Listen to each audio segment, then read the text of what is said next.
Merci Antoine. Voilà, en fait, habituellement, j'interviens plutôt sur des sujets à dominante comptable et fiscale entreprise. Et c'est vrai que cette année, les sujets sont relativement limités de ce côté-ci. Donc Frédéric Lourd va intervenir sur la partie fiscalité entreprise. Mais vous allez voir que globalement, les sujets sont très limités dans la loi de finances 2015. Et donc, moi, je vais intervenir plutôt cette année sur des sujets à dominante sociale. Je vais vous parler de 4 sujets précisément, à savoir le CPF, le compte pénibilité, je vais peut-être le revoir sur un autre angle, la loi Hamon, et puis le dernier sujet, la DSN. Premier sujet, le CPF. Le CPF, c'est quoi? C'est le compte personnel de formation. Jusqu'à présent, on avait le DIF, le droit individuel de formation, et le DIF, il faut l'avouer, c'est un échec. Donc il est remplacé par ce CPF. La différence, on va dire, essentielle, c'est le choix des formations. C'est-à-dire que désormais, quand vous utilisez votre CPF, votre compte personnel de formation, eh bien, il ne s'agit que de formations certifiantes. Jusqu'à présent, vous vouliez prendre quelques heures de cours de cuisine, vous vouliez vous remettre à niveau en anglais, ça rentrait dans le DIF. Désormais, sauf à devenir cuisinier ou assistant export, c'est fini, vous n'utiliserez plus, en tout cas, ce mécanisme. Alors, ce mécanisme, donc, il est ouvert depuis le 1er janvier 2005. Le reliquat du DIF, vous le conservez, il pourra être utilisé jusqu'au 31 décembre 2020. Et chaque employeur est tenu d'informer les salariés jusqu'au 31 janvier 2015, donc par écrit, sur le nombre d'heures de DIF qui reste. Donc là, toute mention est possible, notamment sur le bulletin de paie ou tout autre document, il n'y a pas de formalisme précis. Donc vous avez le droit à quoi? Vous avez le droit à 24 heures par an si vous êtes à temps plein. Et donc au bout de 5 ans, vous arriverez à 120 heures. Et ensuite, vous descendez à 12 heures par an jusqu'à 2 ans et demi pour atteindre un plafond de 150 heures. Donc c'est mieux que le DIF qui était avec un max de 120 heures. Et donc ces heures de reliquat du DIF restent à prendre, mais c'est en plus en fait de ces fameuses heures du CPF.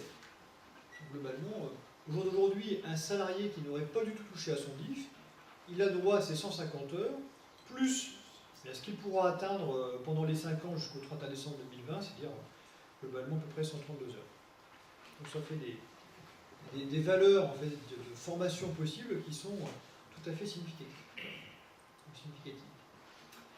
Alors en fait, le deuxième point de changement assez important finalement entre le DIF et le compte personnel de formation, à part cette idée de formation certifiante, eh bien c'est que chacun a le droit à un compte personnalisé où il pourra valider en fait et vérifier le nombre d'heures auxquelles il a le droit. Alors simplement sur les heures qui concernent le DIF, c'est à chaque titulaire de mettre son nombre d'heures personnellement. C'est un petit peu curieux, sachant qu'a priori aucune sanction n'a été précisée. Donc à la limite au jour d'aujourd'hui, si vous mettez n'importe quoi, ça semble possible. Voilà pour le sujet du CPF. Le deuxième sujet donc, qui est évoqué par Antoine Roux rapidement, c'est le sujet du compte pénibilité dont vous avez déjà entendu parler dans la presse. Donc ce compte pénibilité, il est ouvert depuis, en tout cas en partie, vous allez voir, depuis le 1er janvier 2015. Et donc, il vise à ce que les entreprises doivent identifier les salariés qui sont soumis à un certain seuil de risque professionnel, et c'est bien toute la difficulté pour les entreprises. L'objectif de la loi est plutôt sain, il vise à contribuer à réduire la pénibilité du travail et l'exposition aux facteurs de pénibilité. Globalement, pour faire court, cette loi elle vise à réduire le nombre d'accidents du travail, elle vise à réduire le nombre de licenciements pour l'aptitude physique pour des salariés qui sont un peu on va dire, âgés, qui arrivent un petit peu en fin de carrière, qui sont un peu usés. Tout ça par l'amélioration de la formation professionnelle et puis par des mesures de protection. Et puis le deuxième volet, c'est un peu plus celui qu'on a entendu, c'est de compenser ces périodes d'exposition à des facteurs de pénibilité en majorant les droits de retraite. Alors attention, il y a un point qui est super important, c'est que les points cumulés qui vont majorer le compteur, donc qui vont permettre de prendre sa retraite plus tôt, ça ne rentre en vigueur qu'à partir du 1er janvier 2015. C'est-à-dire que quelqu'un qui a 59 ans et puis qui a commencé dans un travail pénible depuis l'âge de 14 ans, eh bien ça va ne fonctionner que pour ces 2-3 années qui restent avant qu'il parte en retraite. Alors, on commence véritablement à partir du 1er janvier 2015. Alors les pouvoirs publics, c'est ce que disait tout à l'heure Antoine Roux, ont identifié 10 facteurs de risque. Et donc ça va se passer en 2 étapes. Il y a une étape de 4 facteurs en 2015 et puis 6 en 2016, c'est ce qui est indiqué tout à l'heure. Et donc, si votre entreprise, finalement, a des salariés qui sont identifiés avec ces seuils d'exposition, eh bien, l'entreprise a tout un formalisme assez significatif à opérer. D'abord, établir une fiche d'exposition pour tous ces salariés concernés et de façon annuelle. Elle devra ouvrir un compte de pénibilité qui permette donc l'acquisition de points de retraite en fonction de la durée d'exposition. Et enfin, verser une cotisation. Alors les cotisations, on les voit un peu plus en détail là, c'est-à-dire qu'il y a eu un fonds spécifique qui a été créé par la Caisse nationale d'assurance vieillesse. Et donc chaque entreprise, là, tout le monde est concerné, versera 0,01% de ses salaires bruts à partir de 2017. Et pour les entreprises qui sont directement concernées par ces seuils de risque, eh bien, il y aura une cotisation spécifique. Donc s'il y a un seul facteur de risque, c'est la mono-exposition, ça sera 0,1% en 2015, puis 0,2% à partir de 2016. Et si on est en polyexposition, c'est-à-dire qu'on a plusieurs facteurs de risque, et là, ça sera 0,2% en 2015, et puis après, ça montera à partir de 2016 à 0,4%. Alors c'est vrai que toute la difficulté, c'est de maîtriser finalement quels sont les salariés qui sont porteurs de ces risques. Par exemple, nous, au sein du cabinet Léos, donc, ça y est, les DADS sont finis au 31 décembre, donc à partir de là, tout notre service social est mobilisé. On a essayé de déterminer déjà les entreprises qui sont potentiellement en risque. Alors on les trouve beaucoup dans l'artisanat, c'est très clair.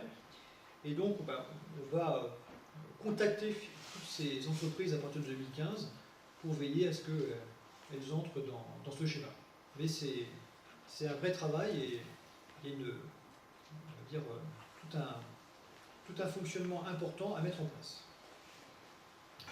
Troisième point, c'est le droit d'information des salariés en cas de projet de cession. Ça, on en a entendu beaucoup parler aussi, notamment dans le milieu patronal. C'est tiré de la loi sur l'économie sociale et solidaritaire, donc la fameuse loi Hamon.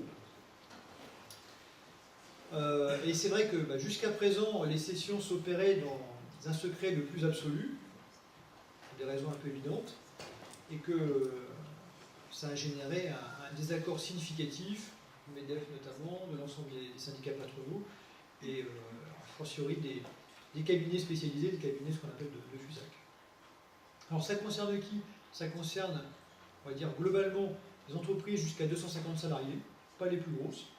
Et c'est déjà applicable, puisque c'est applicable depuis le 1er novembre 2014, pour les cessions de fonds de commerce et toutes les cessions de sociétés à partir du moment où il y a un changement de majorité. Donc au-delà de 50% des titres. Et donc ça veut dire quoi? Ça veut dire que l'entreprise, ou chef d'entreprise, doit indiquer qu'il a un projet de cession dans les 2 mois, au moins 2 mois avant la cession, et au plus 2 ans avant. Alors, il y a un objectif de par la loi qui est a priori de favoriser la reprise de l'entreprise par les salariés. Pourquoi pas? Alors, cette information concerne tous les salariés, c'est-à-dire qu'un salarié qui est en maternité, en maladie, un apprenti, tout le monde doit être informé, alors on va dire par tout moyen, et qui permet de prouver l'information des salariés. Donc ça peut être une réunion d'information, un affichage. Alors, ce qui compte, c'est derrière avoir un registre où tout le monde va bien signer pour mentionner qu'il est bien au courant de cette information. Et s'il y a un CE, il doit être consulté, même si derrière le CE n'a aucun droit par rapport à cette information. En revanche, le risque est significatif si on ne va pas vers cette information, puisque dans les 2 mois qui vont correspondre, on va dire, à la publication de cette session, eh bien, si l'obligation n'a pas été réalisée, eh bien, tout salarié pourra tout simplement demander l'annulation pure et simple de la cession. Donc ça ne rigole pas.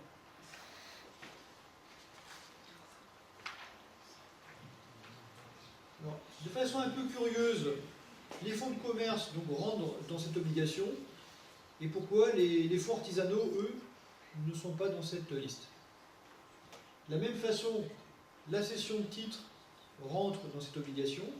L'augmentation de capital, alors qu'elle peut concourir, on va dire, à changer la majorité dans le capital, eh bien, elle ne rentre pas dans cette obligation non plus. De la même façon, les cessions familiales, hein, si vous vendez à votre conjoint, vos ascendants, vos descendants, vous n'êtes pas astreint à cette règle. Et là, on comprend un petit peu mieux aussi pour les cessions dans le cadre d'une procédure collective, hein, un redressement judiciaire, liquidation, eh bien, nous ne sommes pas concernés par cette information. Dernier point en ce qui me concerne, la DSN, la déclaration sociale nominative. Alors ça fait partie des projets, du projet majeur d'ailleurs, du choc de simplification. Et donc cette DSN est obligatoire à compter du 1er janvier 2016, mais elle peut déjà être utilisée désormais. Donc c'est quoi la DSN? Eh bien, c'est la transmission unique, avec un seul document, qui apparaît tous les mois et de façon dématérialisée, de l'ensemble des données qui sont issues de la paye, donc l'ensemble des salaires, notamment le salaire brut, et de l'ensemble des informations, finalement, d'entrée et sortie de personnel, y compris tout ce qui se passe en cours d'année, les arrêts, reprises de travail, les fins de contrat, etc.